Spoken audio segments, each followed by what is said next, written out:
নমস্কাৰ, এই মুহূৰ্তত আহি পৰিছে ৰাজ্যবাসীৰ বাবে কেইটামান গুৰুত্বপূৰ্ণ খবৰ আৰু এনে ধৰণৰ খবৰসমূহ নিতৌ চাবৰ কাৰণে চেনেলটো সাবস্ক্ৰাইব কৰি ভিডিঅ'টোত এটা লাইক কৰিব।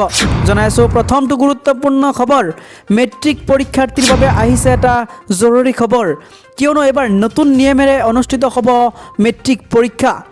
নতুন শিক্ষানীতিৰ আধাৰত অনুষ্ঠিত হ'ব 2023 বৰ্ষৰ মেট্ৰিক পৰীক্ষা আৰু 3 মাৰ্চৰ পৰা 20 মাৰ্চলৈ অনুষ্ঠিত হ'ব মেট্ৰিক পৰীক্ষা। 912টা কেন্দ্ৰত অনুষ্ঠিত হ'ব 2023 বৰ্ষৰ হাইস্কুল শিক্ষান্ত পৰীক্ষা আৰু 4টা বিষয়ত 50টাকৈ 1 নম্বৰৰ প্ৰশ্ন থাকিব।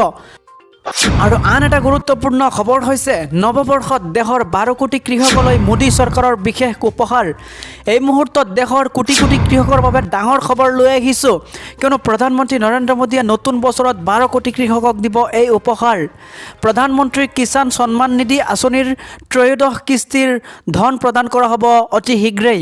জানুৱাৰী মাহতে প্ৰধানমন্ত্ৰী মোদীয়ে 2000 টকাৰ 13তম কিস্তি স্থানান্তৰ কৰিব কোটি কোটি কৃষকসকলৰ মাজত। আৰু এই মুহূৰ্তত চাকৰি প্ৰত্যাশীৰ বাবে আহিছে এটা ভাল খবৰ, গৃহৰক্ষী আৰু অসামৰিক সুৰক্ষাৰ 211টাকৈ পদত নিযুক্তিৰ বিজ্ঞাপন। ইতিমধ্যে অনলাইন যোগে আবেদন কৰিব পাৰিব প্ৰাৰ্থীসকলে আৰু 2023 বৰ্ষৰ 5 জানুৱাৰীত আবেদনৰ অন্তিম তাৰিখ। প্ৰাৰ্থীৰ ন্যূনতম শিক্ষাগত অৰ্হতা হাইস্কুল শিক্ষান্ত পৰীক্ষা উত্তীৰ্ণ হ'ব লাগিব। এই মুহূৰ্তত আন এটা খবৰ হৈছে ক্ৰিকেটাৰ ঋষভ পন্থৰ বাহন দুৰ্ঘটনাগ্ৰস্ত।